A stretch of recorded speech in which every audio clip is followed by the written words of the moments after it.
Hello, and welcome to Recent Activity, your new favorite entertainment review podcast that attempts to cover every film, every show, all at once.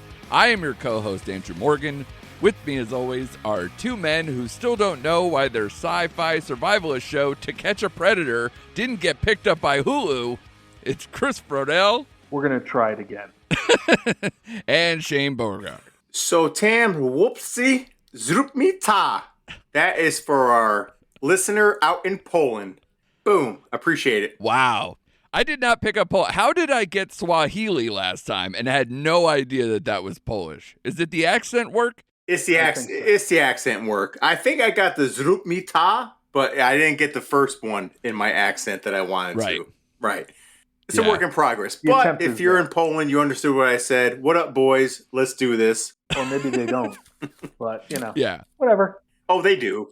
Nobody has any idea what's going on, including myself. The best I could say is that today we're going to cover two movies that came out over the weekend. Prey, the latest Predator sequel that came out on Hulu, will be up first. Later on the show, we'll cover the latest David Leitch movie starring Brad Pitt, Bullet Train, that was out in theaters and did pretty well. It's number one. I think it made like $30 million, which is a pretty decent number. But for, I believe, a movie that cost $90 million to make, I thought they were hoping for a little better turnout with that. But we'll see how the critics fared with that one and how these critics in front of me thought about that one as well. We'll do that later on. But first, let's start with our recent activity of Prey. All right. The internet can't stop talking about the latest Predator sequel that is on Hulu right now, Prey, directed by Dan Trachtenberg of 10 Cloverfield Lane fame. Try saying that 3 times fast. Also starring Amber Midthunder, which I saw in The Ice Road, which I would imagine, Shane, did you see that as well? Of course I did, buddy. You know that. Of course you did. It's Liam Neeson, and it's streaming, so why not, right? So Shane caught that. Chris, did you check her out in The Ice Road? I did not. I thought The Ice Road was a joke. You're a joke. That I thought was a spoof. I thought it was a spoof. You're a spoof. Didn't You're they do a that? spoof. Yeah, you're a spoof. Daddy's Home too. Andrew, cut his microphone off, please. Actually, it was like Mistletoe, I think. So same thing. The movie was fine. It was good. And I thought she was kind of a standout. I thought she was good for someone I had never seen before. And so I'm glad when I saw the trailer for Prey that she was the lead in this, because I thought that was very good casting on their part. The film is about the origin story of the Predator in the world of the Comanche Nation 300 years ago. Naru, who is Amber Midthunder in the film, a skilled female warrior, fights to protect her tribe against one of the first highly evolved predators to land on Earth. This is a movie that was pitched to Trachtenberg and was worked on for like 4 years before it was announced by Disney, aka Hulu, aka whatever, that whole company there.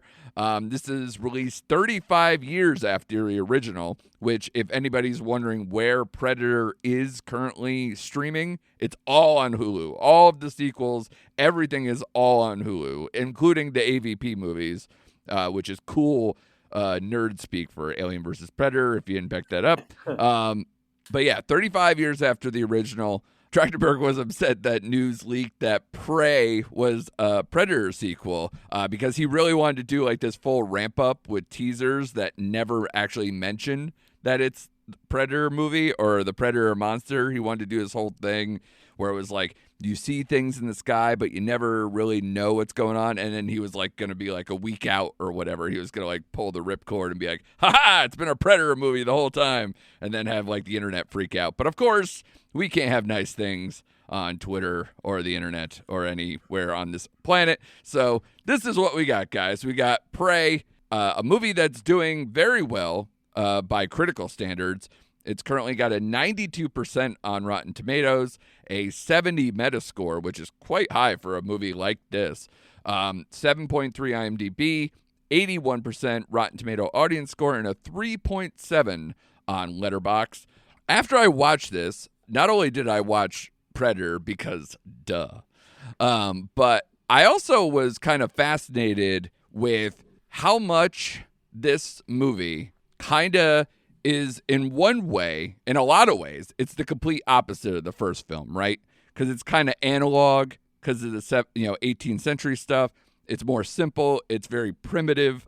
It's sensitive to the subject and the surroundings. It's not 80s culture or 80s language in that way. The first one is so 80s American. It's brash, it's loud, it's muscular, it's explosive. It's got the whole post-Vietnam jungle warfare vibe, the guerrilla warfare stuff going on. So in a lot of ways, it's the complete opposite. But I found it interesting that the movie is also pretty much a true sequel in the way that Predator ended was all very much guerrilla fighting style, with Schwarzenegger at the end and how that kind of went off. And this movie kind of starts that way and acts that way throughout. So I found it interesting that it's like exactly the spiritual sequel that a lot of people probably were looking for, but also being the complete opposite in a lot of ways of the original. Shane, I know you were like salivating for this one. This one, if everybody remembers correctly, the top 10 most anticipated summer movies would have not even had that on the list if Shane didn't put it insanely high last minute. Instead, it was definitely on the list, and Shane was going crazy for it because you are a big Predator fan. I know we all are Predator fans, but you, sir, are just like gonzo. So did this movie live up to the insane standards of one Shane Beauregard? Let me start off by saying this. I will pat myself on the back because, yes, I forgot this movie was coming out in August because it's a Hulu film. It wasn't on my original top 10, right? As you just pointed out. I put it on there, and thank God I did. As I like to say, this movie made my pants so tight, I had to pull them off when I was watching this movie. This is a great movie to watch naked, by the way. Great movie. It lived up to all my expectations. I told you guys before, I love Dan Trachtenberg. I love what he did with 10 Cloverfield Lane. So I was comfortable with him taking on this project.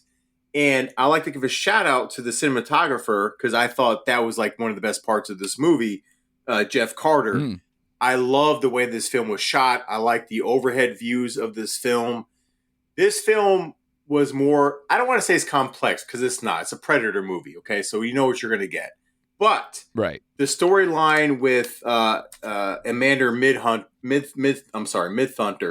Thunder, trying to prove herself among her peers in her tribe, and how she's like put to the side to mix potions and gather medicine, and she wanted to prove herself to be a hunter. I thought that was a really good story thread going on throughout this movie. It was like a coming of age story. And then you had the fur trappers come in later on in this movie, which I thought was an interesting little twist to it. I loved the look of this Predator. When the action hit, it hit really well. This movie made me hard. I don't know how else to say it. Like it hit all the right tones. It was the best Predator. All the internet praise is correct. It is the best Predator sequel or prequel since the original one. If this was in the theaters, I would have seen it. Like I would have paid money to see this movie in the theater. I thought the cast was great. I like to give a shout out to Dakota Beavers. It's his first role ever, and I thought he did a great job in this movie. So this movie is about family, coming of age, a bunch of different things. Landscape was beautiful, beautifully shot. Everything, the location was great. But man, when the action kicked in, holy shit! Like I was all in. It's a great movie. I don't know what else to say. Yeah, especially when you consider the budget for this. I did think that the CGI did work pretty well at times, especially when you consider, what the mid to late 80s version looked like, where, they relied a lot on that like thermal imaging stuff. It didn't get great until it was mostly in full range, not in that camo walking thing. It felt like in the original movie, it kind of like got better as it went along because there was less and less of that, the cloaking, the camouflaging thing.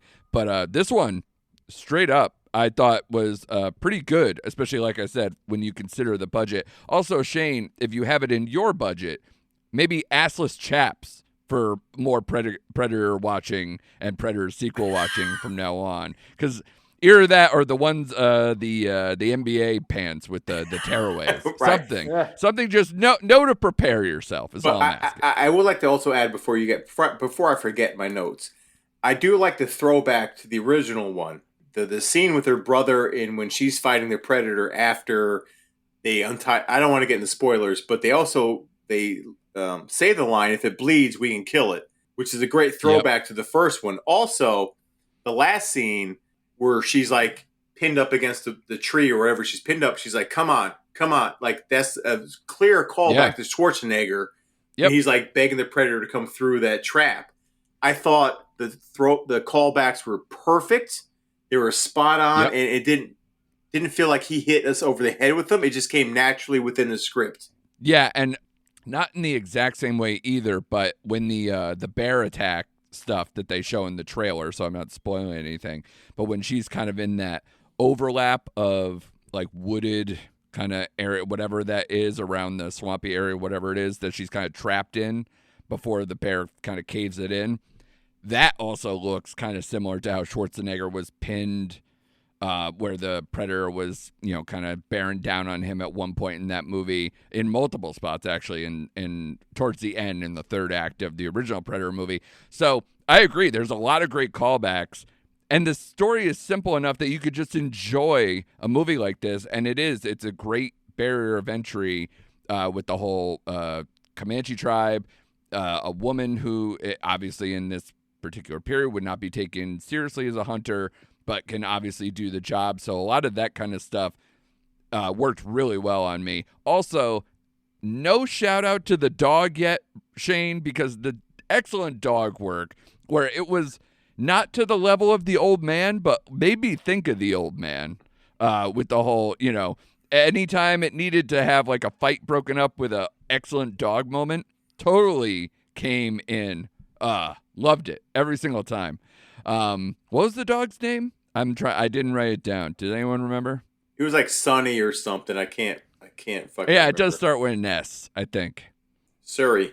No, that's it. Sorry. Yeah, Sari. Sarii, right? Yep. Yeah, Sari, or sorry, however it's pronounced, definitely needs to win like some good boy award, like some dog of the year in film award if they have such a thing. I think they absolutely need to make it if they don't. But between that, winning the film version, and then the dogs from the old man winning the TV version, I would be totally happy with that at the end of the day. Chris, obviously you weren't going as overboard as Shane was with how excited he was maybe for Prey, but you seemed also genuinely excited. What's your history with Predator? Were you like a big fan going in? Do you like the sequels? And where did this one rank for you? Yeah, I'm a fan of the original Predator, and I even like Predator 2, and that's where it stops. Okay. All the other movies that came out after, they did the one thing that they shouldn't, and they made it more complicated. Right. How many characters are on screen. Essentially the first Predator was like 10 little Indians, one by one they're being taken out. Yeah, for sure. Simple story. Yeah. But then the sequels become like, oh, well, now we're throwing this into the mix. And it just didn't work. It was a lot of show, but no substance. Yeah, if they had better like storylines attached, maybe it latches on, because the Predator is pretty simple, in terms of its construction. It's basically a hunter. It acts like a horror movie, essentially. It's the just, original. Yeah, and then obviously it escalates from there, but which is a typical horror movie trope, and that's why it kind of acts that way. But as opposed to say the Alien franchise, where they kind of constructed a better narrative around that, because what you're going to get once you encounter this particular monster or alien, however you want to characterize it. So you just got to create a better narrative. And I think that's what this one succeeded, whether it was ultra simple or too simple for some folks. I don't think it is, but I think you like the characters and the setup better to get to the Predator, which makes it more enjoyable. Right. And with this one, they went back to basics. They made it simple. They made it this tribe who are natural hunters, and they encounter a predator. Yeah. The greatest predator. And it was it was well done. It was listen, if you're going to retread the original, this is a better way of doing it. Yeah. Like you said before, they did the homages to if it bleeds, we can kill it. Right. And certain scenes that were set up, but overall it was its own story. Right. Which was done well. I have minor hangups with it, but overall I was entertained throughout. Okay. Shane. Yeah. Don't blow up too much, buddy. I see that face. Not, it's an audio medium, but trust me, there's a face. One of the things that a lot of people could say too, and I haven't really seen it a lot anywhere. Maybe people don't care as much as I do or whatever, but the original had kind of like a tracker as part of their group as well that was also a non-Native American playing a Native American character. So I like that this whole story is kind of like being like kind of comeuppance or a corrective for the original, being that kind of 80s don't care whitewashing kind of thing that can happen a lot of the times too. So I think this is the best outcome they could have possibly done. And I don't want to make too big of a thing, but especially for how often we've been talking about them, this show's only been around for a couple months, and we've probably talked about Hulu a lot more than I ever thought they would, and they got a slam dunk with this one, and obviously that's coming off We Love the Old Man, We Love the Bear. I know Shane is watching Reservation Dogs. So there's we're basically just in Camp Hulu right now, right, Shane? Would you say that? Yeah. Oh, exactly right. As I told my clients earlier today, they're on the upswing with everything they got going on. Even though if you don't like the movie, it's not okay. They released that as well. Like they have a lot of good stuff going on right now between their shows and their original movies. In this one, I think they knocked it out of the park with this one. Just based on all the talk I've seen on social media about people talking about this movie and how much hype it's getting, it like this movie just propels Hulu even further up the chain for me. It's like I said, I would have seen this in the theaters. But before you go on, what I also like about this movie, and it's a little change with the Predator seeing everyone in the infrared and all that kind of stuff, body temperatures. Right. I like the fact they changed it from being covered with mud to her taking that medicine that slowed their blood down and made them cold. I thought that was a nice, slick way for them to stay under the radar of the Predator in this particular movie. I thought that fit well with the time setting and just what was going on. It just felt natural, like, oh, okay, this works. So, yeah, Hulu, I salute you. Yeah, it's a very well thought out movie. And it shows that the length of time that they went to kind of construct a kind of a perfect narrative for a Predator movie without getting too hung up with the lineage of all the sequels and trying to tie it back to anything. They did just enough, I thought, that it worked out well. And Shane, real quick, I'm going to ask the blasphemous question that I see a lot going around.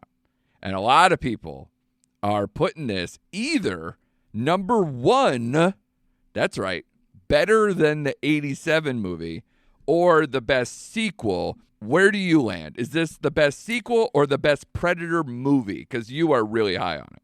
All right, first of all, no. Nothing's going to touch 1987 Predator. I'm sorry. It can't come close to that. And you touched on it before. It's like a male-driven, testosterone-fueled movie, but there's nothing that's going to touch the original Predator. As far as sequels go, I would have to say this is my top 3 sequel of all time. All time? Like any franchise you're saying? Or just in this franchise? No. This is the best sequel of the Predator series. Okay. But of all-time sequels, this is like number 3 for me. After Godfather 2 and Color of Money, this is right there. This is right there with me. This is a seamless transition into the Predator franchise. It outdoes, and I'm a big fan like Chris. I'm a big fan of Predator 2. I like that movie, and I'll defend it till I die. But it is the best Predator sequel, bar none. I love this movie. I love this movie. Go ahead. Okay, I don't know if you've been eating those orange flowers or not, but if you're telling me that this movie is better than Terminator 2 or Empire Strikes Back, I will smack you around, you silly boy. I will put you in a corner. Welcome to the last I forgot about Terminator 2, right? But I will take this over Empire Strikes Back. You're out of your mind. You're out of your fucking mind. I said it. Chris, please be the voice of reason and help me out here. Where are you putting? I know you said you weren't too much of a fan post even Predator 2, but please, for the love of God, speak some sense. You also forgot Aliens. Oh, I know. I'm sorry. The first two that came to my mind. I know. No, I listen, it was entertaining. You can't touch the original. I will say it's a good sequel. Right. Sure. Of the franchise.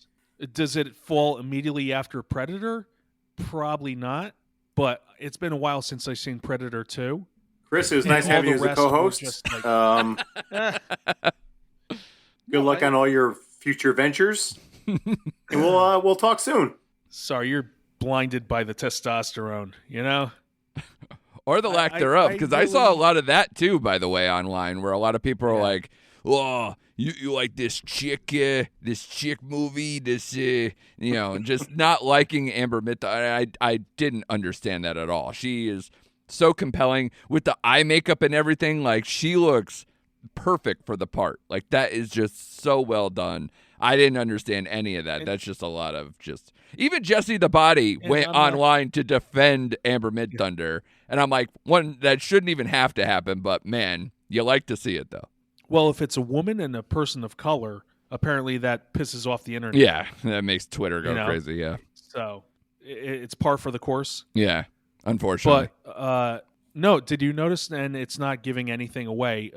Towards the end, when you see her with the tribe, there is a lot more female than male. Oh yeah, in that group setting. Sure. Which I think is the antithesis of the original 87 Predator. Yeah, as opposed to one woman they just drag around for an hour and a half. But plus, all the males met their demise throughout the movie, so there wasn't a lot left. Absolutely. Yeah, it almost seems like it'll turn into the Woman King, like right after this, where it'll be just an all-female armed guard situation, which I'm looking forward to that movie too, by the way. Looks pretty dope.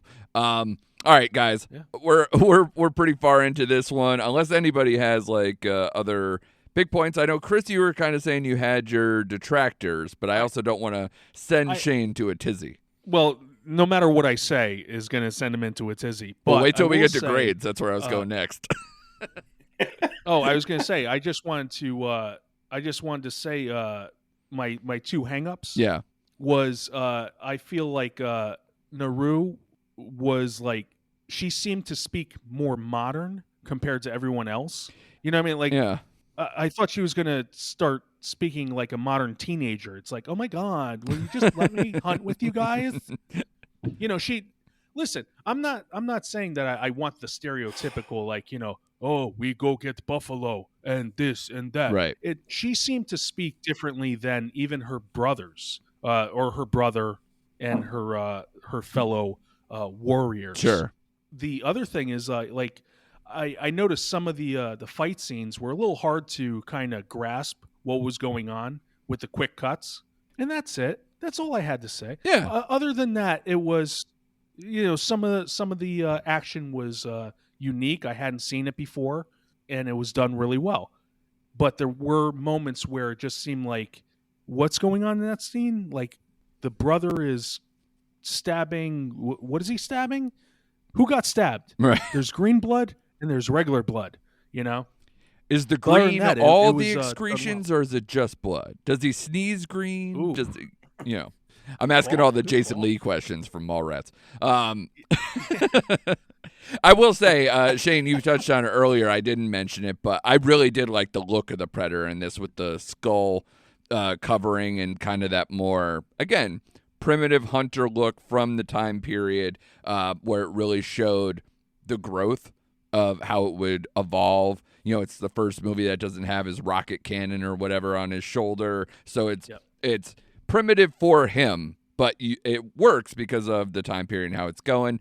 I also don't want to talk too much about the French settlers in there because I don't want to lose our French listeners that Shane is so fond of. Speaking in French, a couple weeks ago. So I will stay away from that a little bit. Although I thought that was an interesting add to the film. But let's do scores. I already know where Shane is going, so I'll ask you first, buddy. What's your score out of 5 stars? It's a 4.5 for me. It's a strong 4.5 for me. I was gonna go 4, but I didn't expect the added layer of storylines within this movie and just the way it was shot. Again, cinematography, perfect. It's a 4.5. It's in my top. I don't have it right now, but it's in my top 10 for the year for sure. And again, I'm glad I brought it to the table because it wouldn't have been on our top 10 movie list for the summer at all. And being number 9 of all the stuff we watched this year, it would probably be top 4 if you guys were honest with yourselves of what we anticipated and what the actual results of the movies were. It should be in our top 4 of the year of our list. So 4.5 out of 5 for me. All right, Chris, what do you got, buddy? Shane, I'm sorry. I swear to God, if you don't go at least a 3.5, I'm going to punch you in your goddamn face. Well, I guess you're going to have to punch me in the face because I'm going with a 3. Okay. This has been a good run, guys. All right. Hopefully we'll make it to Bullet Train soon enough. Because, Shane, I believe I'm at 3.5. So I'm above punch level. But because it's a movie that I enjoyed. I liked a lot of aspects of. I can't really complain about it. But maybe Chris is speaking to something that maybe I didn't have full grasp of in speaking. Some of the action wasn't great, and I know a lot of it is going to be based on the primitive stuff. I thought it could have been more clever with how it interacted because that's what the first one did really well. It set up a million traps, and it set up it had a lot more cleverness to it, or at least more obvious cleverness to it, that I thought based on who she is and what she's trying to prove that it could have been a lot more. I actually thought her brother did well. I felt like for a minute there I was almost having the same conversation I was having with Nope for a while, where I was like, yeah, she gets to be the big hero because they set all that stuff up, but the brother does a lot of heavy lifting for someone who ends up just being kind of, I don't want to say it because it's a spoiler, but he has a different timeline than she does. She has a different arc than she does, and we'll see how that bears out. But I thought it was, and it's going to sound blasphemy, or at least sort of, I felt like they had a better dynamic than the Nope thing, but I have to rewatch Nope. I really do. But I thought it was at least on par because they set it up very well. There's a lot of instances where that dynamic is really honed in. So 3.5 for me. And, who knows? It can maybe live better in my mind later, just like I said with Nope when I gave that 3.5, where I was like, yeah, it could probably be a 4 pretty soon. It might turn out that way. So that's where I'm at with that. Those are our scores for Prey, now streaming on Hulu. So check that out. And we're going to take a quick break, and then we're going to come back, and we're going to talk about the number 1 movie, I guess, box office-wise at least, that came out over the weekend, Bullet Train, starring Brad Pitt. Stay with us. Hi, I'm Mike Field. I'm Mike Butler. And you're listening to the Forgotten Cinema Generic Ad. Join us every Wednesday as we talk about films that seem to be forgotten by audiences, whether it be because a more popular movie was released at the same time or the film simply didn't catch on with an audience in its initial run. We'll discuss what we love about the film, maybe don't love about it, but we'll always recommend you revisit it. You never know, you might find your own forgotten gem. Forgotten Cinema is available wherever you get your podcasts or at ForgottenCinemaPodcast.com or ForgottenEntertainment.com, as we are a proud part of the Forgotten Entertainment family. I swear I talk more in the episodes. All right, we're back, and we're going to talk Bullet Train, the latest film from David Leitch, who is, of course, known for other big-time, winky, star-studded action films like Deadpool 2, Hobbs and Shaw, Atomic Blonde. This is written by Zach Olkowitz, who I noted way back, it feels like forever ago, the Fear Street series that came out on Netflix. He was the screenwriter for the second one, the one I liked the most, Fear Street Part 2, 1978. So this is his follow-up to that. This movie is starring a whole lot of stars, a ton of people that I like. Brad Pitt as Ladybug, Joey King as the Prince, Aaron Taylor Johnson as Tangerine, Brian Tyree Henry as Lemon, Zazie Beetz as the Hornet, Bad Bunny, yes, that's right, the musical artist Bad Bunny as the Wolf, Hiroyuki Sanada as the Elder, Andrew Koji as Kimura, Michael Shannon as the White Death, and Sandra Bullock, mostly as a voice, as Maria.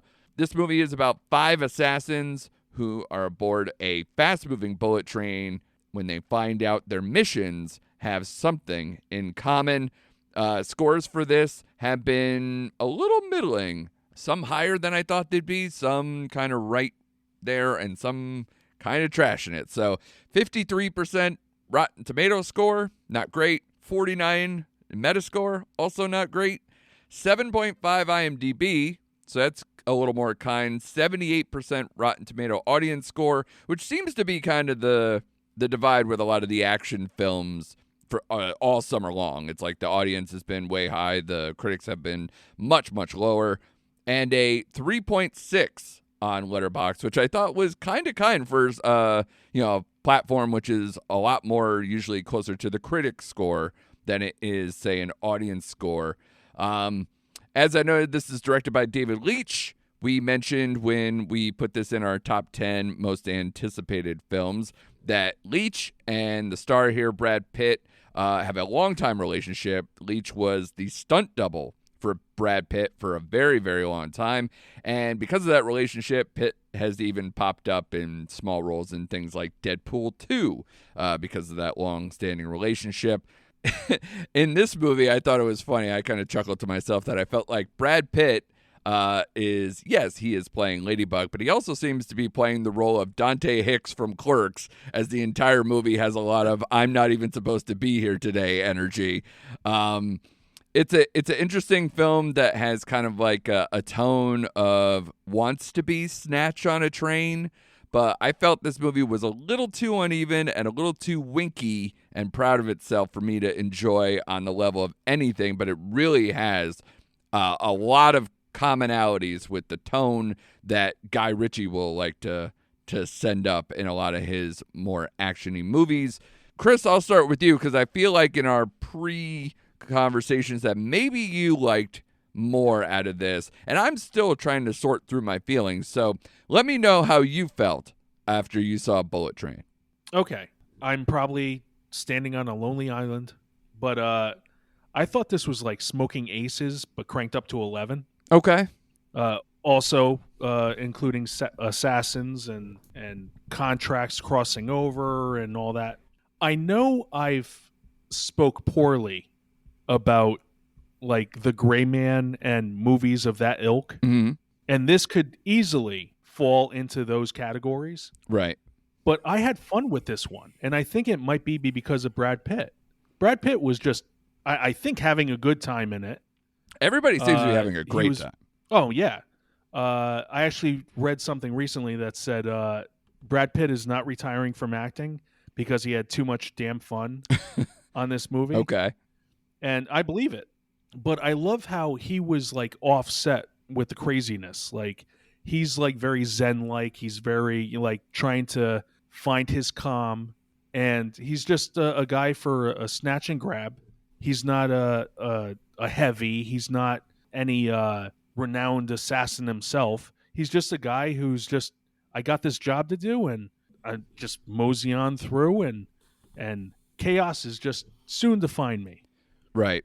And kind of how you define Brad Pitt is kind of the difference between how I feel about this movie and how you feel about this movie, maybe. Because I feel like the whole I've gone to therapy and now I'm going to speak in therapy tone thing has been done to death for many decades, that for this to be like the primary source of his personality felt very weak You know, in terms of, especially somebody who, this is kind of the guy, this is the character that leads you into this movie and exits the movie. So he kind of is pitched as a de facto lead, even though this is very much an ensemble.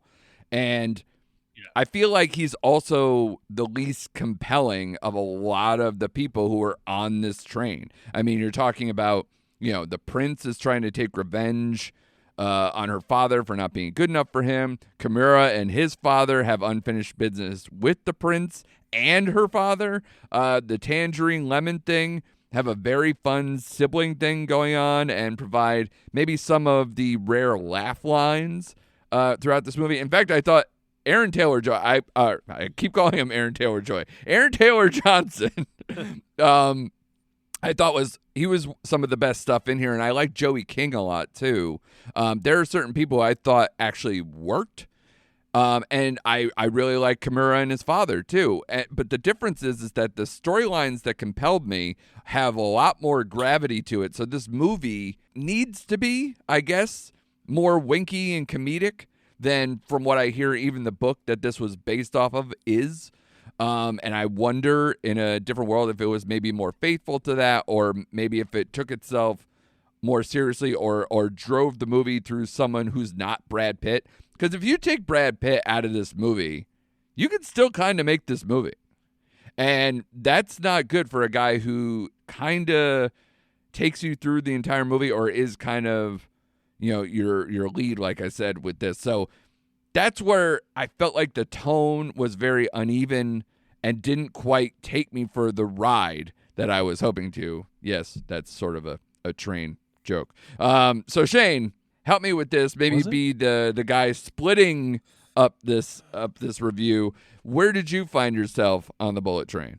Okay, I'm trying to just calm myself down because I want to jump through the screen at Chris, because it seems like he liked this movie better than The Gray Man, which I won't even fucking get into at the moment. This movie was fine. It was fine. It was okay. I liked it. It was enjoyable. It was stylish. It was a lot of great action scenes, and like you said, it reminded me of Snatch in a way. You stole my thunder there. It's very Guy Ritchie. Brad Pitt is okay. Yes, it's very Guy Ritchie. Which, by the way, so is Smoking Aces, to Chris's point. It's very much trying to be Guy Ritchie, but that was in the prime of Guy Ritchie. So that's why I took a lot more offense to that back then. Correct. To me, the stars of the film were Lemon and Tangerine. I love Aaron Taylor-Johnson. I loved Aaron Taylor-Johnson since Kick-Ass.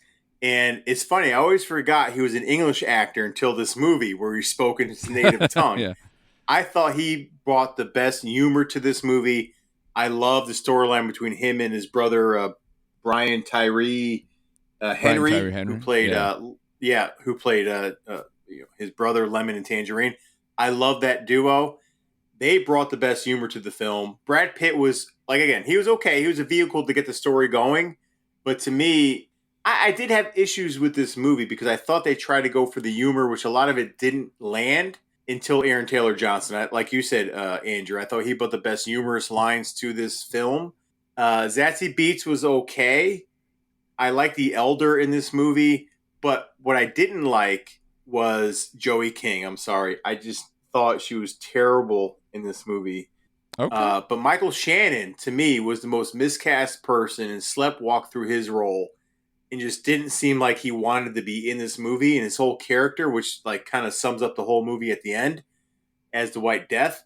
I didn't buy him in this movie. I hated that casting. I didn't like him in this role. To me, that was the worst part of the movie for me going forward, was the whole Michael Shannon White Death character.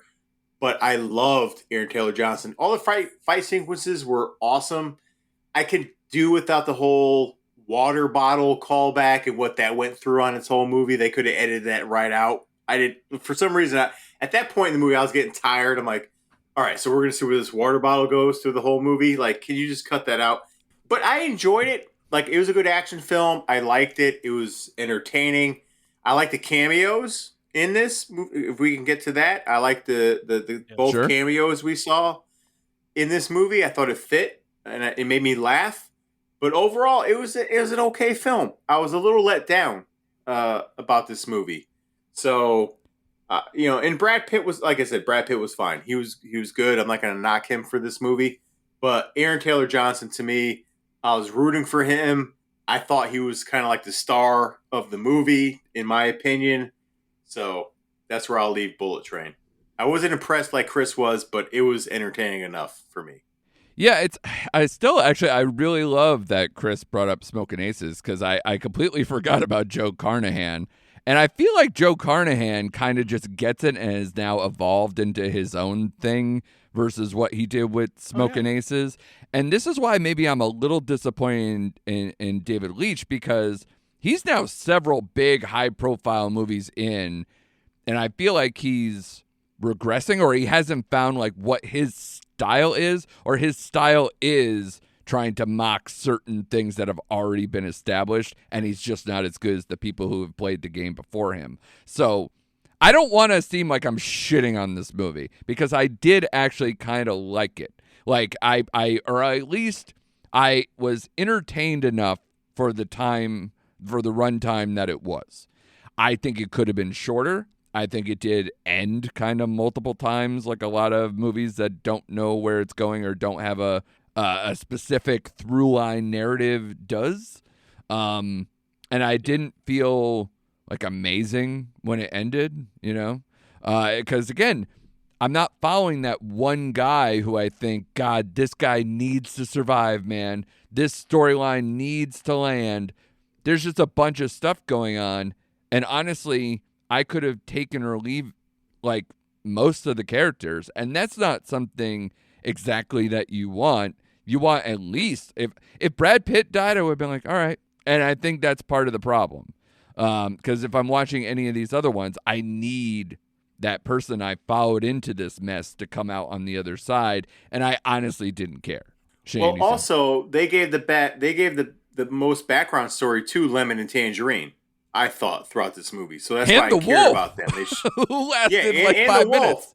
Yeah. Which, again, was probably a minus or in my checkbox. Because, again, they hyped him up, and he didn't last very long. I thought, why would you go through all that stuff to make him? I didn't understand that part. Well, it made more sense because they needed to get to that wedding. And with the Hornet, I get that. But for me, it's like they gave you more depth with Lemon and Tangerine, where I actually cared about those characters. Yeah. And like you said, I didn't care about Brad Pitt. If he died, he died. That's fine. Great. Whatever. Movie, whatever. But yeah. So. But yeah, I definitely cared way more if one of the brothers died, because at least I know somebody cared for them within the movie structure, and I cared more for them because the movie did a lot of effort into trying to establish them and gave them a little more depth, especially with, them kind of coming together as kids. They even went that far back with it. They did way more to serve those two than a lot of the other characters, at least pinning them as something to where I can feel more positive if they came out on the other side. Chris, you were trying to say something? Yeah, I was going to say, at least with Brad Pitt, I feel like he was a catalyst for all the insanity that happened. He got the briefcase pretty early on by mistake. Right. And he's the through line. He's, what everyone's trying to get through, and he's too, I don't know, numb to his surroundings. Right. That he doesn't understand that he has something of importance that everyone wants.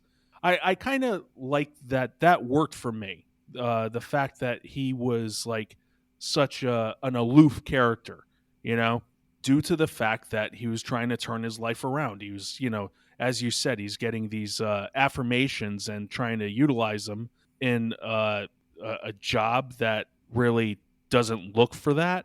But also, I know that the movie falls apart if one or more of the characters didn't make it to the train. Mm-hmm. You know what I mean? Mm-hmm. It's a house of cards. It all is. falls apart if one of the characters doesn't work.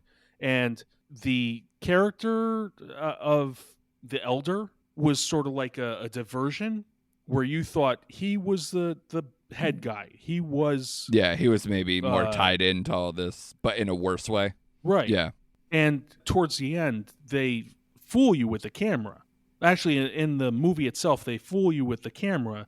They pinpoint a character. They show that he's like this big presence with a mask on, so you don't know his true identity. And I hadn't seen any promotion. And when it comes down to Michael Shannon showing up, I'm like, who knew he was in this? Nobody, which is Like, one of a big reveal. Actually, I felt even kind of bad saying it when listing it. But what I will say about that, and Shane, I don't know if this clicks for you. Sorry, Chris, but like, I felt like Michael Shannon was trying to be Mickey Rourke when he can't be Mickey Rourke. That was my take on the Michael Shannon White Death thing. But anyway, sorry, Chris. That's pretty good. No, I was going to say that I didn't know he was in it, and I didn't know essentially his role. But if you look at some of the promo posters, he's on them. And I'm like, wait a minute, who's that? He wasn't in the trailer. Why is he standing separate, maskless with everyone else? Yeah. Well, you know what I mean? Like, people don't look at posters these days. So it's good on them, because I didn't notice that for sure. Yeah. And that's the same thing with trailers. The trailers just give way to too much. I only saw the first trailer, and I avoided the rest of the trailers until they showed Sandra Bullock. Yeah, finally, in the trailer. That essentially is the end of the movie. I'm like, are you kidding me? Why are you doing this? Which, by the way, her character did nothing for me. No. It did, like, if I thought Brad Pitt was barely servicing the whole kind of basic lead or at least kind of like, narrator or some kind of like person we're supposed to be the follow through here, she is just, I'm here for exposition dumps and to be this kind of person he gets to at the end. It did not work for me. I thought that was the laziest and worst part for me. Shane, you've been trying to make a point for a while. I'm sorry, buddy. What's up? So my small issue with this film with Brad Pitt's character is I thought David Leitch obviously directed Deadpool 2. I just thought he riffed from Zazie Beetz' Domino character and installed that in Brad Pitt's character as well. Because if you remember, sure, he had bad luck, so he killed a lot of people with not trying to kill them, and things would just go his way, which is exactly what happens with Domino in Deadpool 2. She had good luck, and things worked out her way. I don't know if that's lazy writing or just installing stuff into a character, but for some reason that kind of bothered me as well. When I was watching this movie with Brad Pitt, I'm like, okay, he just stole from what he did previously and just installed it into a new character. For some reason, I couldn't get over that fact. Yeah, even when they explain that it's like perspective, like he thought he had bad luck, but it turns out he had good luck. Exactly, but he still killed half the people without trying to kill them, like Aaron Taylor Johnson's character. Spoiler. Right. Or whatever happened with the Hornet and the Wolf. Like everything just kind of turned out his way without him trying, which is exactly what Zazie Beetz did in Domino. So I don't know. That kind of just bothered me a little bit. Yeah, so I want to talk about an overarching thing, maybe, and that's how we can kind of land this plane before we get to grades on this one. So I think part of my issue with this movie is that it does what a lot of modern action movies are doing, where they're all being fun but not funny, and action without developing why we're doing this action. It's just action first, character development less. Like, to where a lot of the older action films that I like are maybe, it kind of almost goes to Prey, right? Prey is a movie that we just mostly liked, that is simple. It gets you to, someone is after something, whether respect by her elders, respect by her tribe, trying to fit in a certain type of world, and then the predator kind of enters that, and then she meets that challenge and then has to go through that and get to the other side. That's kind of enough of a straightforward narrative that I feel like all the action movies now are just like, no, we got to be more clever than that. We got to be more clever than that. And then they out-clever themselves to where the movie is like glossy, entertaining in spots, fun, but they never put enough actual comedic people in here. Not any of these actors are comedians or comedic, like things where they've been comedic a lot before. Would that be safe to say? Yeah. I agree with you. I felt like this was a when Tarantino came with Pulp Fiction and everyone tried to emulate that, I thought this was like a knockoff of an action film. Like you said, I felt this was a poor knockoff of another collaboration of directors who've done action films really well and blended everything really well. This was like hey, I'm going to try to emulate that, and it just didn't work on a lot of levels.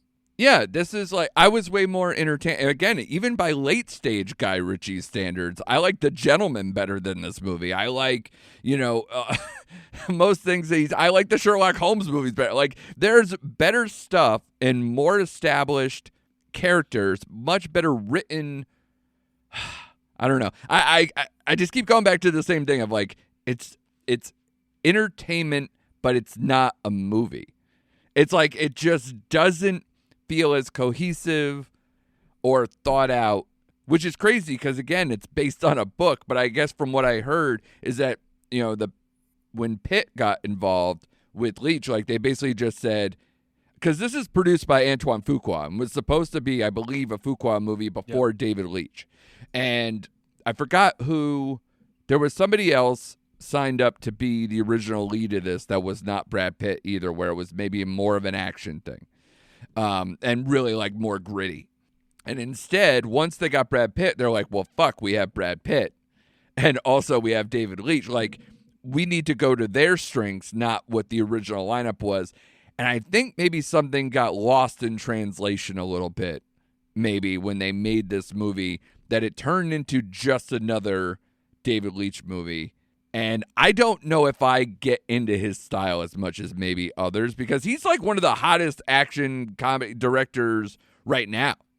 I'm not as big. Even I would probably say his best action, if you don't count his co-directing uncredited John Wick, the original John Wick.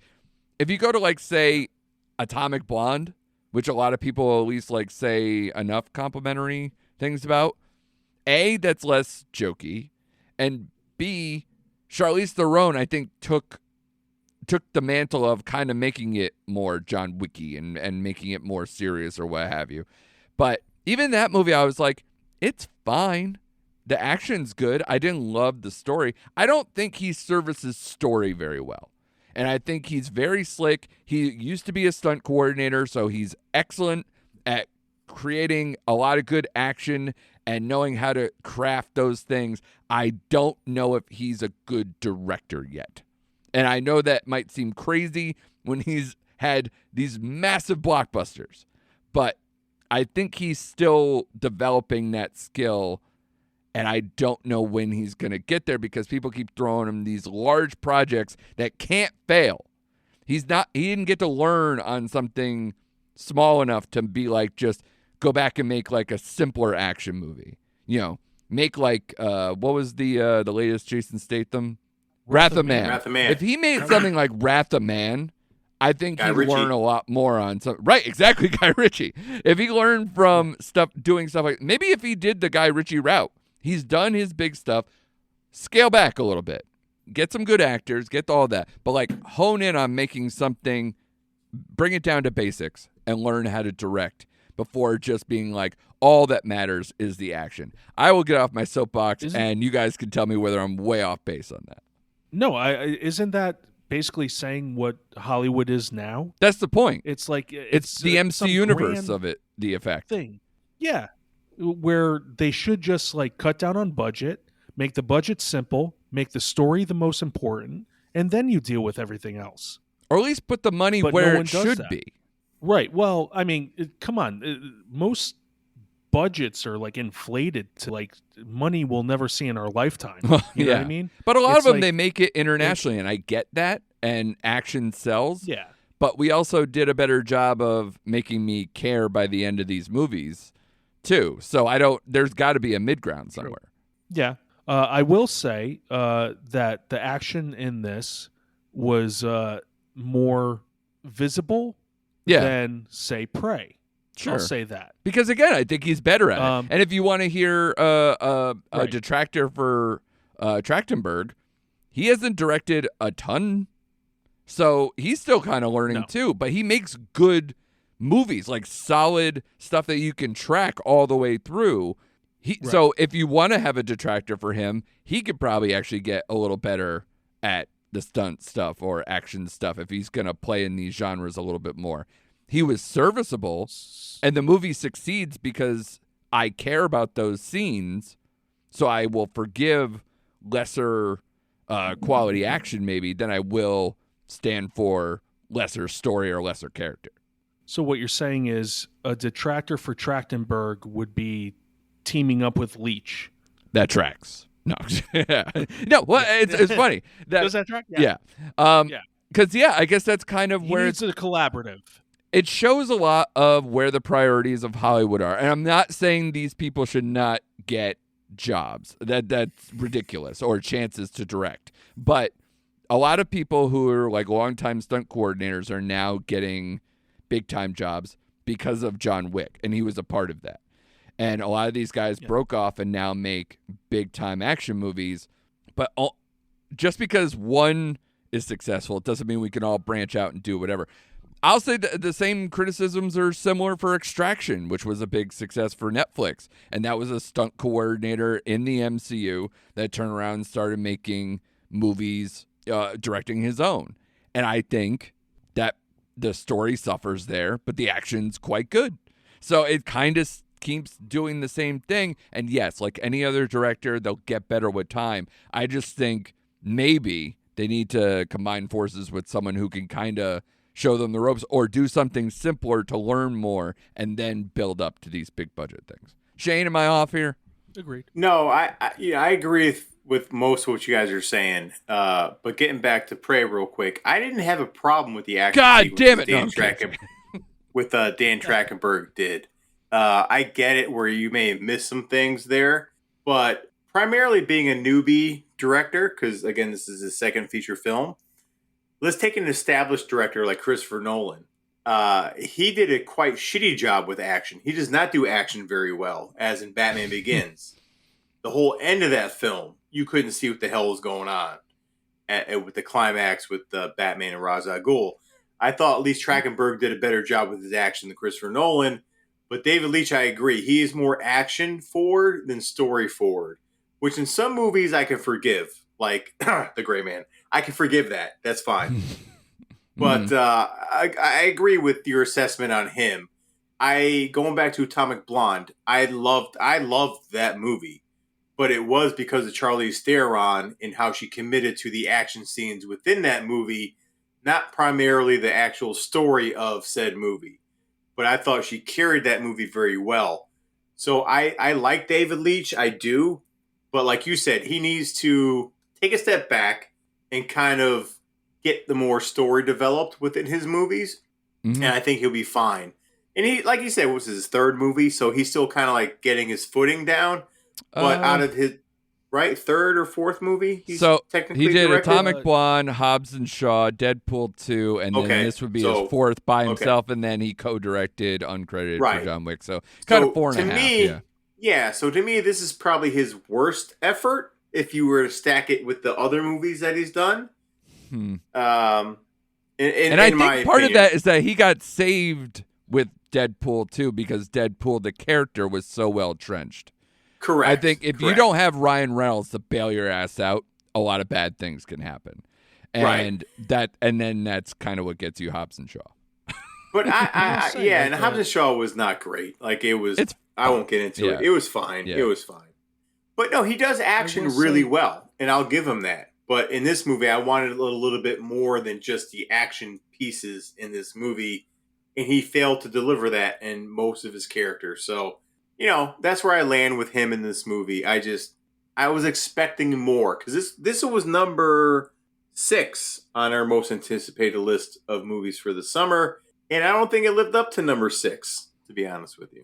Yeah. Oh, and you kind of made that point. And I guess we can kind of wrap there and then do scores and stuff. And I know, Chris, I think you maybe have another point, but Shane, you kind of made this point off air. A little disappointing summer. I know we only have, I think, only one movie left on our list. Bodies, Bodies, Bodies. Yep, that's it. And then the other 9 have gone. And I would probably say we had one consensus, yippee-ki-yay, awesome, with Maverick. And then, we said a lot of nice things about Nope. So, and obviously, Shane, you're going to put the Gray Man up way higher than we would, but I mean, for the most part, Thor: Love and Thunder, a little like it was down from our expectations. The Black Phone was fine, probably a little bit lower than maybe our expectations. This was lower than our expectations. I'm really trying to do this off the top of my head. Jurassic World Dominion was definitely a down note for you, Shane, because that's how that ended up on that list. What am I missing, Shane? But take a look at Hustle. Hustle was our number 10. It was our number 10 movie. Yeah, I'd probably put that like 3 right now. It was in our top 3 right now. So, yeah. That's crazy. I know. And we forced that. We kind of shoehorned that one in last minute. We did with Prey. Yeah. Prey was number 9. Hustle was number 10. And those would be my top 3 outside of Maverick. Outside of that, all the other movies were just disappointing this summer. Yeah, definitely a mixed bag. And especially a lot of the big budget stuff that's maybe franchisee stuff or what have you didn't really work. So, Chris, you had a point before we got on that tangent. Yeah, I was going to say, as far as David Leitch is concerned, even in Deadpool 2, some of the end action in that movie was kind of muddled. So, he's not 10 for 10, you know what I mean, No. in his executions. But in this one, I felt like each scene was set up beautifully, and it just, like I said, from beginning to end, it entertained me, and I never really checked my watch until towards the end. Right. Because I was like, okay, this has to be the end of it, right? It's and true. then, it extends it a little bit. Yeah. Because I was with it as it was unfolding, but then after a while you just go, there's a lot of unfolding here. There's not a lot to grasp onto. So once that started to kind of started going south a little bit, they really needed more out of that ending, and especially out of Michael Shannon's appearance. And I thought it was fine. And that's what I feel about this movie. And it's so funny. We were talking off air. I'm like, I don't know what I'm going to say about this movie. And instead we talked for 1 billion minutes right now about this movie. And that's what Chris said was going to happen off air, which is kind of what happens. If I have a strong feeling one way or another, I could probably hone it in, rein it in, whatever. But then it's like, all right, and another thing about action movies these days, and getting off my lawn, we'll end up on that take somehow. But there are movies that still do it right, so I can't get too in the weeds. You're in your own thoughts. You're in your own thoughts, and then the two of us come in, and it's just like, let's pull that thread. Yeah. Yeah. We got you. Yeah. We got you. Exactly. All right, guys. We'll do our ratings on this real quick, and then we'll get on out of here. Chris, you let us off. Lead us off with your score, baby. I'm going 3.5. Okay.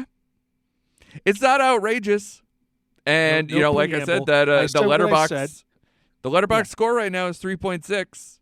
So you're not in the minority. Obviously, there are fans of it out there for it. But Shane, where do you fall, buddy? Amongst us 3. Yeah, as much as it seemed like I shit on this movie, ultimately I did give it a 3.5 because I was I did. I was mainly because I was entertained.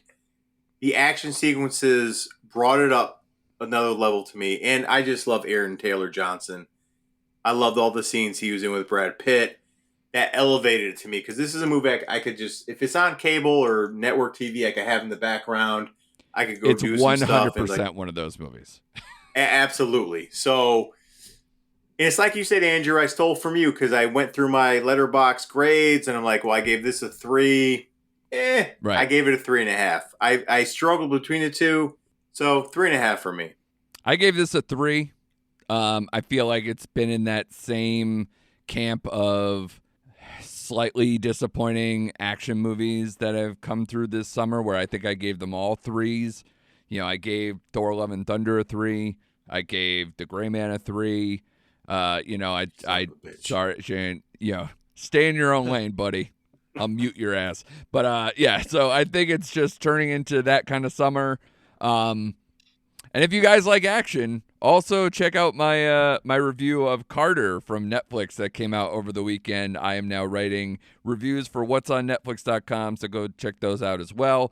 But as always, I thought this episode was going to be like a half hour long. We wouldn't have a lot to talk about, and we are, as usual, an hour plus. So, anything, you guys, we got Bodies, hopefully coming up next week. We'll see. It's in this weird rollout, so we'll see if we can have it come out around our areas enough to cover it.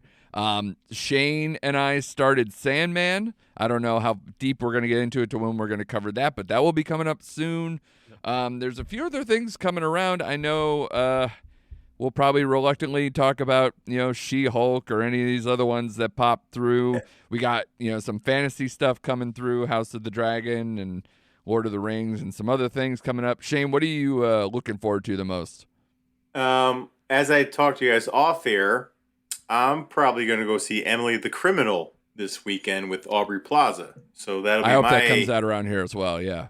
That'll be my contribute to the show next week. Yeah, contribution to the show next week. Thank you for correcting me there.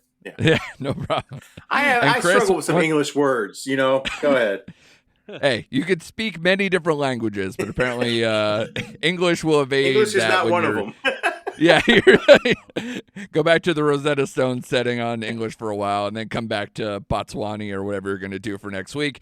Chris, leave that to the scholars or something. What do you think? I'm gonna watch Sandman. I'm interested to see how it's translated, and I'm wondering how Netflix will handle it. Being such a popular property. Yeah.